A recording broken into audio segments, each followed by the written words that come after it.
Director of Admissions here at UMass Amherst. And today I'm just going to be giving you a little insight into the admissions process, how we review applications. But before that, I wanted to start with what's new at UMass Amherst. So some things that we are proud of that are happening. We are the 26th top public university. We have the #1 campus dining for now the 6th year in a row. If you haven't heard us boast about that yet, we will do so quite a bit. We also are in the top 20 coolest schools, according to the Sierra Club. So that just means that we do have a commitment to sustainability, the environment, and so that definitely goes into our buildings, and I'll talk a little bit about the different things that are happening on campus, the buildings that are going up. We are in the top 30 LGBTQ friendly schools in the country, and around 12 of our faculty members are the world's most cited researchers. So those are just some things that are new at UMass Amherst. We've invested $2 billion on campus, so that's going to include dining commons, residential spaces, academic buildings, tons of things, money that we're putting into all of these student-centered spaces. The Student Union, which we're in right now, is also one of those spaces that was recently renovated. So lots of different money going into that. The computer science building should be opening up in 2025, the new computer science building. So that's going to allow us to actually double the computer science department, which is actually one of our more sought after schools. So you can see that the building that's sort of faded off to the left, that's our current computer science building, and we're putting on an addition that's going to be pretty much the same exact size. So we'll be able to have more students in our computer science department. We also are going to be opening a new residential space on campus, so that's going to be coming in fall of 2023, and it's going to be apartment-style housing. It'll be on Massachusetts Avenue, which you probably drove down while you came to campus, but that's going to be apartment-style housing, and we're going to have around 600 new beds in that space, so we're pretty excited for that space for students to live in coming next fall. So now I want to talk a little bit about who makes up the UMass Amherst community. So we are represented by 49 of the 50 states. We do not currently have anybody from West Virginia, so if you know anybody from West Virginia, we'll get them squared away.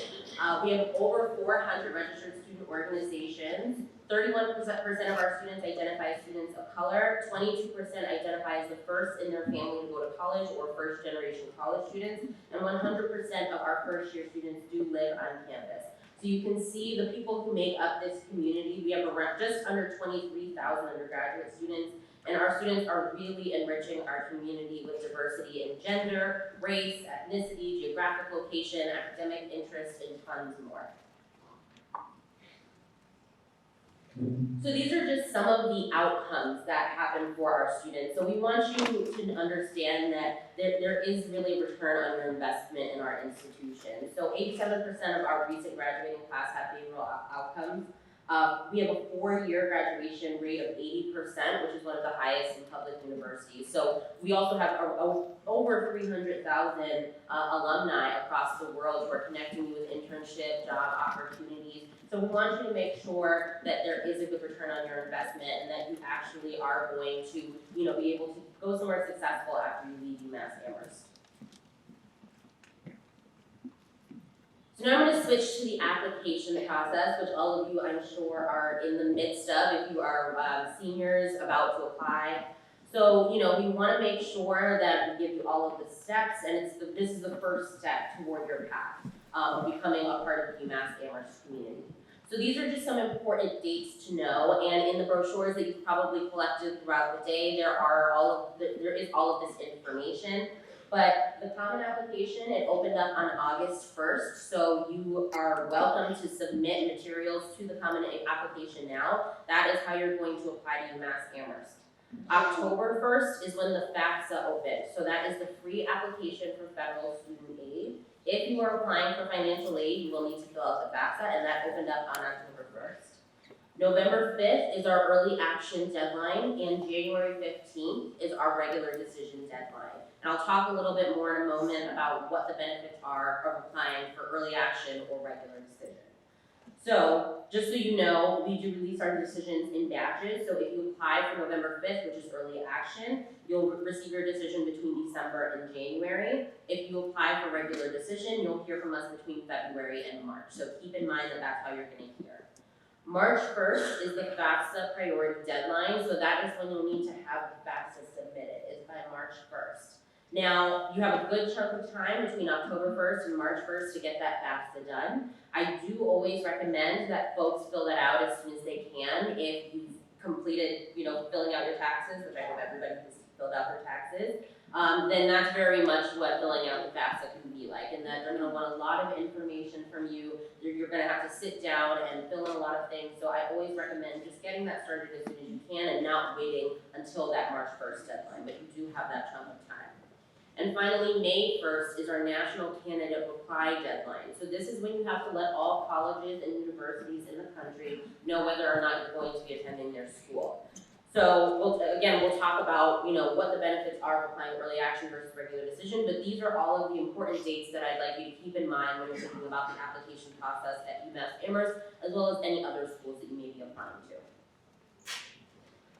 So, early action versus regular decision. Now, first of all, I do want to point that early decision is an option at some schools. UMass Amherst does not have an early decision round. For those of you who don't know, early decision is a binding agreement. So if you apply to a school early decision, you are signing a contract saying, I will go to that school if I get admitted, and you can't apply to any other school's early decision. You can only apply to one.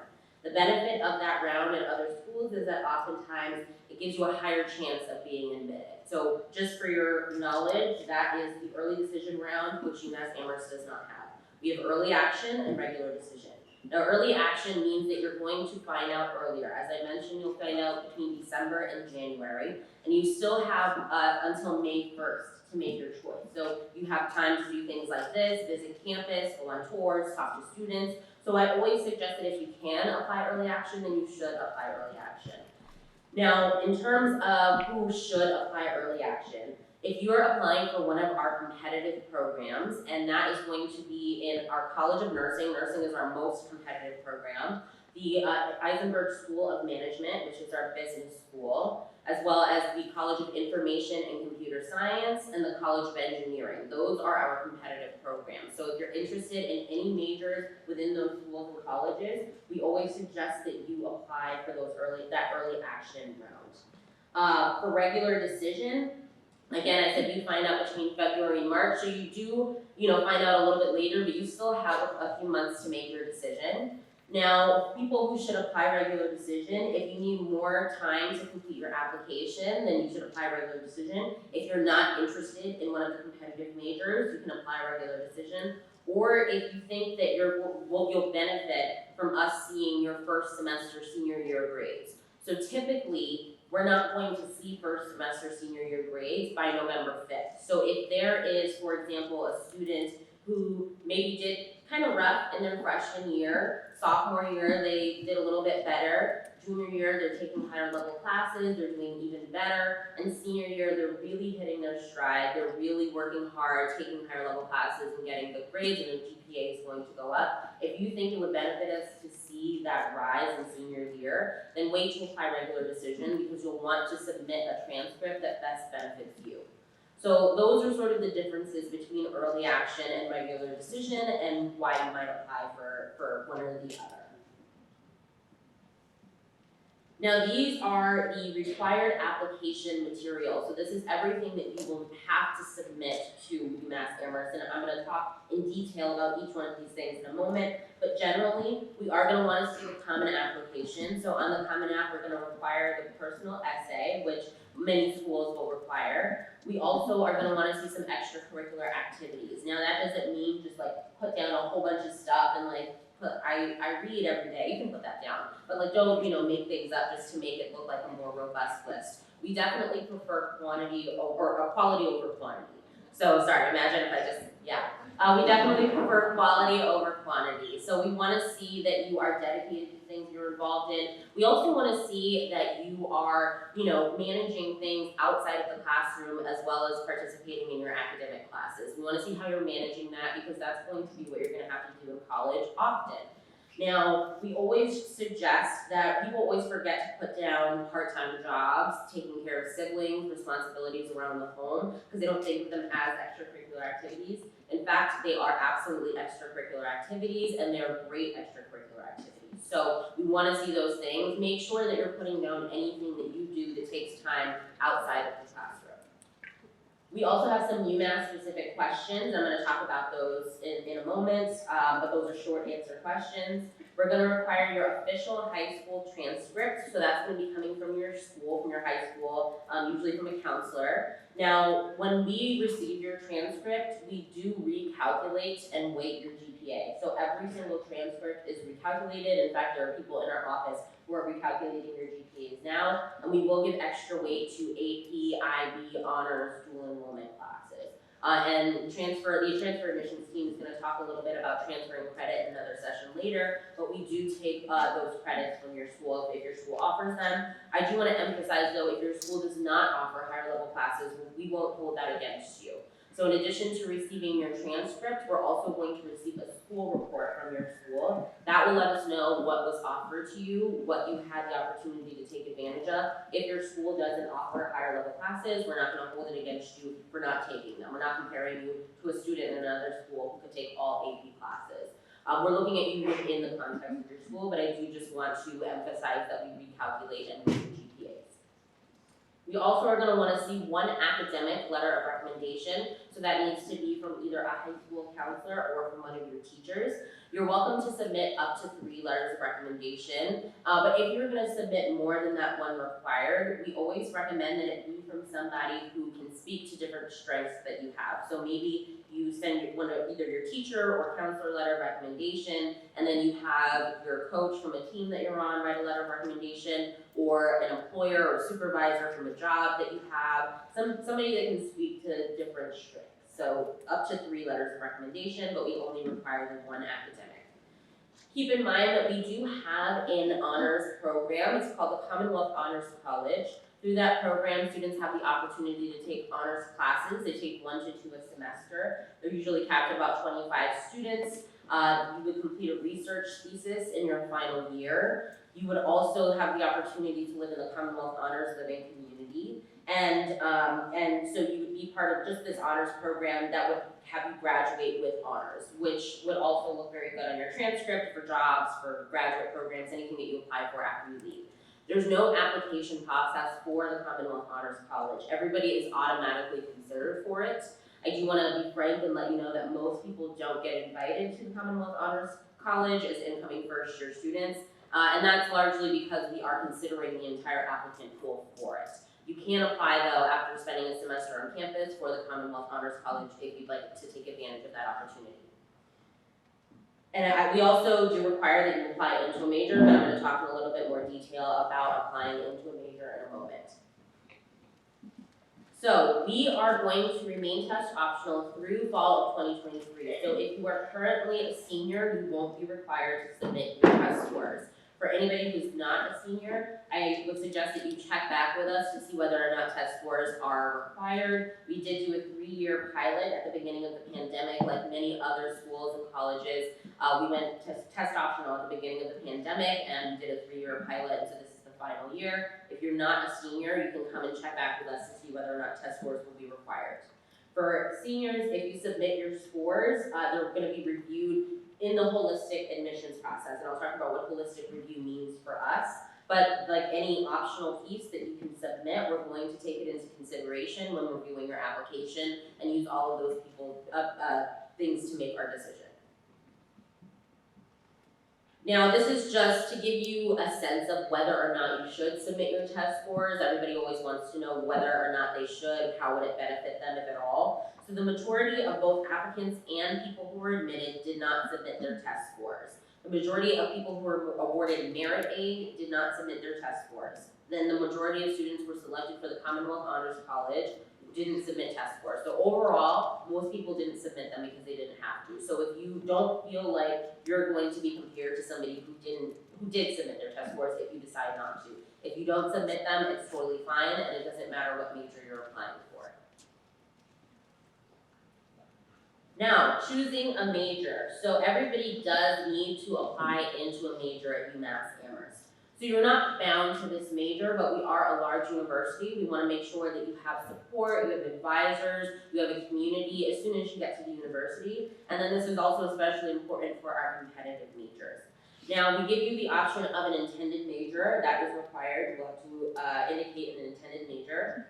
And then we also give you the option, for an alternative major. Now, putting down an alternative major is your way of letting us know that if you don't get admitted to your intended major, that you'd like to be considered for your alternative major. So I just want to emphasize that we may consider you for that major, but we also, it is unlikely that we will. And that's just because most of the time people want that first choice major. So please just know that you can put down another major, but we may admit you into it. We may consider you for it. It's not a guarantee. Now, I do want to emphasize, I'm going to talk a little bit more about the ISENBERG School of Management in a second, but for overall competitive majors, something that we tend to see often is that a student will put, for example, mechanical engineering as their first choice and chemical engineering as their second choice. And that's because they think, well, if I don't get into one major in the engineering program, I'll get into the other one. That is not the case. If you don't qualify for one competitive major, you're not going to qualify for a second competitive major. So it's important for majors that you can transfer into that are competitive that you don't put two competitive majors. For engineering, maybe put something like mechanical engineering and physics as your second choice to maybe possibly transfer into the engineering program at a later date. So speaking of switching into majors, it is very recent, as of this fall, that students cannot switch into the ISENBERG School of Management. So it's become the second largest school or college at UMass Amherst. Starting with the first year students who've entered for the fall of 2022, they're not going to accept internal transfers, except for hospitality and tourism management. That's the only one in the ISENBERG School of Management who will be accepting transfer students. So you do have the option, as Mike mentioned in the earlier session, that you do have the option of being a business minor. So if you want to add on a business minor, that is something that is open to students who aren't part of the business program. But we do want to emphasize that you can't transfer in, so we don't recommend that anybody who's interested in the business major apply to economics or another major, because unlike with engineering or computer science, you are not going to be able to transfer into the business program as an internal student. So we just want to make sure that's very clear before you submit your applications. Now, the UMass Amherst question. So I mentioned there are two UMass specific questions that are required that we're going to ask you to answer. They are 100 words max. And so this portion of the application is going to allow us more insight into why you're interested, not just in UMass Amherst, but why you're interested in specific majors at UMass Amherst. So those questions are, why do you want to attend UMass Amherst, and why did you select the majors that you selected? Now, I think that one of the biggest things that admissions counselors see when they're seeing the answers to this question, because a lot of schools do ask this question, why do you want to attend our university? A student will say, I want to attend the University of New Hampshire because it's a great school and I love the professors there. And we're like, well, we're not the University of New Hampshire. So, just make sure that you're not putting down another school's name. We see it more often than you would think. But just, be mindful when you're submitting that. So now, application review process. So there is a certain way that we're going to be reviewing your application. Now, our philosophy is that we are going to holistically review your application. So we're individually looking at each application and each piece that you submit for your application to determine whether you're going to be a good academic fit and a good addition to our campus community. So we're looking for engaged students, we're looking for people who are coming from different backgrounds and experiences, and we're thoroughly reviewing everything. Everything that you're submitting is taken into consideration, which is why I mentioned it's up to you to submit your test scores, but that's also going to be part of our consideration if you decide to submit them. So, the factors that we consider. So we're looking at academic achievement, I would say above all, because this is an academic institution, we want to make sure that you're going to succeed here. We are also looking at your activities, work experience, because again, we want to make sure that you're managing things that you're doing outside of the classroom along with your academics. We're looking at the essay and custom questions. Those are the real opportunities that we get to hear your voice. We don't really hear your voice in the application other than those two spaces, so that's where we want to learn more about you. And then we're looking at the letter of recommendation. How have you performed for your teachers and or counselors, for your coaches, your employers? What are they saying about you? What strengths do they think that you have? And then the supplemental materials for specific programs. So if you are applying for an art program, an architecture program, you're going to be required to submit a portfolio. For anything in music or dance, you will be required to do an audition. So we're looking at all of these factors to determine whether or not you're going to be a good fit for our university. And again, this is how we're reviewing all of those different factors. So each of those different pieces is going to tell us whether or not you're going to succeed here. Because at the end of the day, we want to make sure that you're going to succeed academically. We don't want to set someone up for failure. So we are trying to make sure that you're going to succeed academically. Now this is just to give you a sense of fall 2022, so the folks who entered this September. So we received just over 45,000 applications. We admitted almost 30,000 students. And so it was about a 64% admit rate. So that's our admission rate, that's our acceptance rate. So the first year class ended up being about 5,500 students. We can see the profile of the students who were admitted in this incoming first year class. Thank you. So thank you all so much for coming. I think that there's a tour leaving from the old chapel at 11 a.m. So they're leaving every hour. So if you haven't taken a tour yet, you have a perfect amount of time to walk over the old chapel, but there's also tons of other stuff going on today. And there's going to be some stuff about transferring credit, and I'm going to hear from transfer admissions as well in this room, and then there will be a student campus